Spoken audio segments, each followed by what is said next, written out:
Alors du coup, je me présente, je suis Mila Wong, je suis psychologue clinicienne, psychothérapeute, je suis spécialisée sur les usages du numérique et du jeu vidéo chez l'enfant, l'adolescent et la famille. Je suis membre de l'Observatoire de la parentalité et de l'éducation numérique. Je suis aussi membre de l'association Transsanté France. Et en parallèle, je suis formatrice professionnelle, parfois j'écris des articles scientifiques dans des revues, parfois je suis superviseur, bon, je fais des trucs quoi. Comment le jeu vidéo est arrivé au sein de tes sujets d'études? Alors ça, c'est simplement, je me souviens, j'étais en licence 3, je savais pas quoi faire comme spécialité et j'étais tombé un peu dessus par hasard sur une option. Et quand j'ai découvert en fait qu'il était possible d'analyser sur le plan psychologique et psychanalytique la pratique euh, du jeu vidéo et du virtuel, comme on l'appelait à l'époque, ça m'avait complètement fasciné, ça m'avait branché. Je trouvais que c'était complètement pertinent, notamment que ça me paraissait très contemporain. Et donc, du coup, je me suis spécialisé là-dedans. Entre-temps, à l'époque, j'étais encore étudiante, j'ai enchaîné des stages et j'ai mis en place ce qu'on appelle des ateliers thérapeutiques jeux vidéo avec des enfants et des adolescents. Le principe étant de regrouper plusieurs enfants dans un groupe thérapeutique et on leur propose à ce moment-là en fait, un jeu vidéo. Et l'idée était de travailler avec ces enfants-là avec ce médium. Donc, ça s'appelle de la médiation thérapeutique. Ça veut dire que ce n'est pas de la thérapie classique. On se parle face à face, virgule, mais qu'en fait, on va essayer de se parler autrement. On va se parler à travers un médium. Et dans ce cas de figure, c'était le jeu vidéo. L'équipe dans le centre médico-psycho-pédagogique où je travaillais se rendait compte de la pertinence et de l'actualité de cette culture, parce que le jeu vidéo, il s'agit d'une vraie culture. Mais à l'époque, on s'en saisissait pas vraiment. Aujourd'hui, c'est déjà un peu mieux, mais je dirais pas non plus que c'est complètement démocratisé. Et donc, on a répété cette expérience pendant longtemps. Moi, j'ai fait ça pendant 2 ans. Ensuite, mes collègues ont fait ça pendant 7 ans, je crois, dans ce même centre, dans ce même CMPP. Et donc ensuite, pour des raisons personnelles, j'ai déménagé. Donc j'étais à Paris, maintenant je suis à Lyon, et je me suis installé en cabinet libéral et j'ai continué du coup à proposer donc cette médiation thérapeutique depuis que je suis installé à Lyon. Donc ça fait maintenant 7 ans. Donc à mon actif, ben ça fait presque 10 ans que je fais ça. Vraiment, l'idée clé, c'est se parler autrement. Il y a beaucoup d'enfants et d'adolescents que je reçois qui n'ont pas envie d'être là, qui n'ont pas accès ou qui ne savent pas, ou qui n'ont pas, soit qui n'ont pas envie, soit qui ne savent pas, en fait, comment parler d'eux-mêmes ou d'elles-mêmes avec les mots. Le truc, c'est que le jeu vidéo, comme je disais, c'est une culture à part entière et tous les jeunes d'aujourd'hui connaissent le jeu vidéo d'une manière ou d'une autre. Bon, les statistiques actuelles parlent de 97%. Dans ma pratique, depuis maintenant près de 10 ans, je connais très très rarement des enfants qui n'ont jamais joué aux jeux vidéo. Donc, parler de jeux vidéo avec les enfants, c'est hyper actuel et c'est extrêmement pertinent parce que parler de jeux vidéo avec les jeunes, mais en fait avec tout le monde, et avec les jeunes surtout, c'est parler d'une partie de leur vie. On y met beaucoup de soi quand on joue aux jeux vidéo. Donc, dans mon travail de psychologue, moi, ce qui m'intéresse, c'est de savoir quelle partie de soi tu mets quand tu joues aux jeux vidéo. Et du coup, est-ce qu'il y a un type de jeu vidéo avec lequel tu travailles en particulier, ou ça peut être n'importe quel type de jeu vidéo? Alors, donc là, il y a plusieurs écoles de pensée. Pour ma part, donc derrière moi, on voit un écran, enfin un téléviseur, on voit une console de jeu, une PS4. Et dans la PS4, j'ai une sélection de jeux. Il y a une sélection de jeux. Alors personnellement et dans ma pratique clinique, j'ai une préférence pour tout ce qui est jeux narratifs. J'aime beaucoup les jeux narratifs aussi de manière un peu personnelle.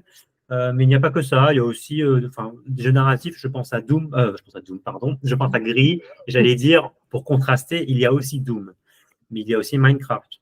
Donc il y a un peu de tout, même si j'ai une préférence pour les jeux narratifs. Donc, toi-même, tu joues à des jeux vidéo. Est-ce que l'inspiration de tes sujets, ça vient de là, ou pas du tout? C'est un hasard? Si, quand même. Alors, dans mon passé, oui, j'ai beaucoup joué aux jeux vidéo. Maintenant, je suis un peu triste parce que je ne joue plus, vraiment, je ne joue plus aux jeux vidéo. Je joue vraiment très, très, très, très peu aux jeux vidéo. Là, prochainement, je pense il y a Hellblade 2 qui va sortir, qui me donne vachement envie. Hades 2, Hollow Knight 2, donc c'est beaucoup les deux apparemment. Bon, il y a tous ces jeux-là. Il y a Neva qui a été annoncé dernièrement. Bon, tout ça, ça a l'air génial, mais bon, voilà, j'ai repéré des jeux que j'ai envie de jouer, mais je ne joue plus autant qu'avant. Est-ce que tu connais un petit peu la pratique du speedrun? Oui, alors j'admire beaucoup les speedrunners et les speedrunneuses. Je ne sais pas comment est-ce que ces personnes sont capables de cette prouesse technique et intellectuelle, mais je trouve ça impressionnant de pouvoir être capable de jouer à un jeu vidéo de manière tellement parallèle à ce qui était initialement conçu. Pour moi, c'est très impressionnant parce que ça demande énormément de compétences. C'est quelque chose qui n'est pas accessible pour tout le monde parce que c'est pas facile. Et puis, pour moi, c'est presque sportif. Forcément, nous on défend le speedrun, donc on va trouver que c'est formidable, que ça demande beaucoup de persévérance. Ça révèle plein de bonnes choses chez les gens. Effectivement, il y a un côté très sportif. Entre guillemets, on est dans la compétition avec soi-même, dans le dépassement de soi et pas forcément avec les autres. C'est ça qui va être un peu intéressant. Les premiers speedrunners sont devenus souvent parents et donc transmettre ça un petit peu en famille. Et c'est très sympa. Forcément, pour avoir les meilleurs temps, on se retrouve avec des gens qui vont streamer pendant 24 heures sans s'arrêter, qui vont avoir des problèmes de sommeil, un rapport presque addictif, hein. Moi je dis ça avec ma perception à moi, hein, qui sont peut-être pas les bons termes, mais du coup, quel est peut-être toi ton regard pareil de spécialiste sur ce genre de dérive et voilà comment on pourrait éventuellement le contrer, quel genre de conseils tu pourrais faire peut-être à ce sujet? C'est pas parce qu'on fait du speedrun qu'on on va succomber dans cette dérive d'un usage excessif. Par contre, tout à l'heure, je disais, le speedrunning, c'est très admirable, c'est très impressionnant, parce que c'est très technique, c'est très difficile. Et justement, parce que c'est peut-être très technique, c'est compétitif, il y a des classements, il y a beaucoup de comparaisons. Parfois, c'est des classements qui se jouent sur des secondes près, et c'est extrêmement difficile à atteindre. Ça veut dire qu'à la fois, c'est un processus de jeu et sportif qui demande qui est extrêmement valorisant quand on y arrive, mais quand on n'y arrive pas, du coup, on est confronté à un grand sentiment, à de grands potentiels sentiments d'échec. Il y a le plaisir, en effet, mais il y a aussi cette recherche de se valoriser, de se prouver quelque chose à soi-même. Et que parfois, c'est peut-être ça qui prend des proportions excessives, c'est cette quête de se valoriser. Mais ça, c'est pas propre au speedrunning, c'est propre à n'importe quelle pratique, je vais dire, qui pourrait être valorisable. Le jeu vidéo est un candidat très, très important pour ça, mais pouvoir se prouver à soi-même qu'on arrive à quelque chose, ça, chez les jeunes, en tout cas dans la culture jeune, ça passe beaucoup, entre autres, par le jeu vidéo. Le caractère propre du jeu vidéo, c'est que c'est un bac à sable virtuel où on peut expérimenter plein de choses. Le jeu vidéo, selon les jeux qu'on joue, il est à la fois, il est assez franc, il est assez honnête, hein. Le cadre est clair, les limites sont claires, on peut les dépasser quand on y arrive, mais sinon, en fait, voilà le cadre. Donc, dans ce cadre-là, tu y arrives, tu n'y arrives pas, après, c'est à toi de jouer. Ce qui est assez différent dans le monde, entre guillemets, réel, moi j'appelle ça plutôt le monde tangible, le monde physique. Là, par contre, la valorisation de soi, elle prend une autre forme. Elle prend, pardon, d'autres formes, au pluriel. Quel conseil tu pourrais nous donner pour les grands comme les petits, hein, puisque de plus en plus, voilà, comme je te dis, on voit des speedrunners en famille, donc pour les grands comme les petits, pour jouer en sécurité sur le plan émotionnel, physique, etc. Est-ce que tu as des conseils à nous donner là-dessus? Alors, d'abord par le physique, parce que je pense que j'ai moins de choses à dire. Je pense au e-sport et par rapport au speedrunning, je pense qu'il faut simplement garder en tête que ça reste important, en fait, comment? De ne pas faire que ça. Je ne dis pas ça au sens de c'est pas bien de faire que ça. Je dis plutôt que, comme n'importe quel athlète, en fait, si tu veux bien faire ton travail d'athlète et si tu veux être performant, ben, faut aussi faire autre chose. J'ai envie de penser, je pense notamment aux joueurs d'e-sport qui, en fait, c'est extrêmement important que dans leur régime quotidien, ben, qu'ils intègrent en fait du sport physique là-dedans. Et ils font pas ça pour leur conscience morale, hein, c'est pas du tout ça. Non, c'est au contraire que c'est prouvé qu'en fait que ça augmente leur performance sportive que de faire autre chose que de s'entraîner sur le jeu en question. Speedrunning, pour moi, c'est un peu pareil. Ça, c'est pour le côté physique. Pour le côté émotionnel, je pense que d'abord, pense que tant qu'on partage quelque chose qu'on aime, c'est plutôt bon signe. Je pense aussi qu'il faut garder en tête de se poser toujours la question de pourquoi est-ce qu'on fait ça. La réponse peut être souvent simple, hein, parce que j'ai envie de le faire. Mes copains le font. Je trouve que ça me fait du bien quand je le fais. Ok, super. Mais de garder toujours se poser cette question-là, parce que si tu te retrouves à te dire que tu fais du speedrunning parce que tu veux prouver à toi-même que tu veux quelque chose, ok, c'est un argument, mais à quel prix? Et là, du coup, tu te retrouves un peu avec un dialogue avec toi-même, à te demander, est-ce que ça vaut le coup que je me plie en mille, en fait, pour vraiment obtenir cette valorisation que je cherche? Après, bon, là, la psychologue en moi, je me dis, je pense en fait aux patients et aux patientes qui justement avaient pu me dire qu'il n'y avait que ça.